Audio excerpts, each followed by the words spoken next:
Michelle Gibson, Getty Images. If you're among the 1 in 5 people in the U.S. living with chronic pain, you know that some days are better than others, even when you're rigorously following your treatment plan. In those instances, the pain is often triggered by something out of your control, like the weather or a sudden bout of catastrophic thinking.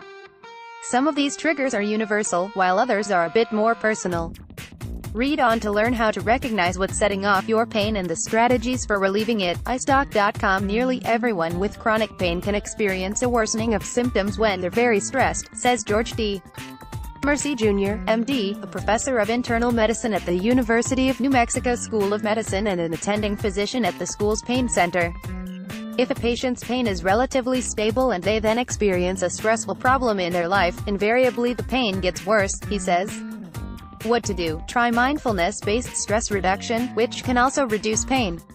Until you deal with the stress, no amount of medication is going to help, says Dr. Commercy. He prefers to send patients to an 8-session course to learn about it, but one January 2015 study in the journal Cyber-Psychology, Behavior, and Social Networking found that a 3-week mindfulness meditation course on a smartphone app was also effective at lowering stress levels. Dennis Hallinan, a Lemmy. It's not just a superstition. When the temperature climbs or dives, you may notice a change in symptoms, says Mel Pohl, MD, the medical director of the Las Vegas Recovery Center and author of the book, The Pain Antidote, the proven program to help you stop suffering from chronic pain, avoid addiction to painkillers, and reclaim your life. He says that even extremely heavy winds can worsen your pain levels.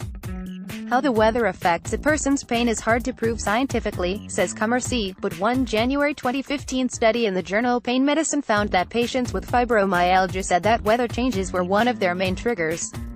Commercy also says that patients tell him that their pain worsens when a storm rolls in. What to do? Short of going on vacation, staying indoors during a weather change is the best way to manage the pain, says Commercy. He also says that arthritis patients with chronic pain often feel better if they dress warmly and wear gloves. Getty Images. Sleep and chronic pain have a complicated relationship.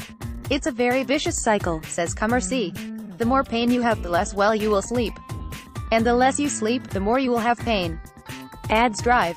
Toll of his experience working with patients, 95% of people with chronic pain have sleep problems. What to do? Practice something that doctors call good sleep hygiene.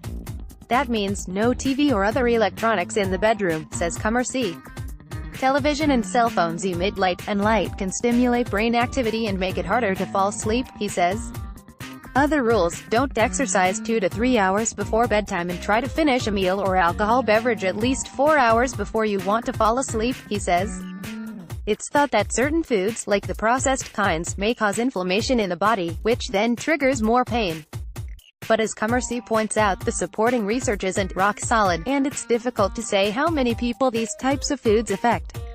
And some patients may not make the connection between a flare-up and what they just ate. Related, what's causing your pain? What to do? If you experience a flare-up after eating a certain food, avoid it, says Commercy.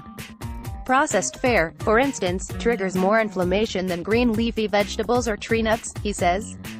You can also add anti-inflammatory foods like olive oil and salmon to your diet, Pohl says. Jamie Grill, Getty Images. When you've been living with chronic pain, it's natural to think that things will get worse.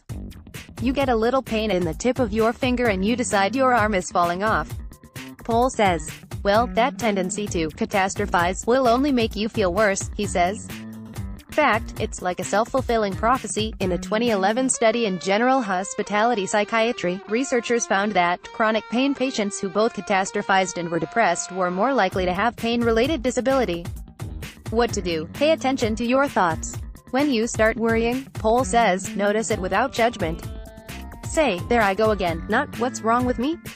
By cutting off these catastrophic thoughts, you might find it easier to go about your daily life, suggests the authors of the 2011 study. If you need to seek help, try to choose a psychologist or counselor who specializes in treating chronic pain patients, says Commercy.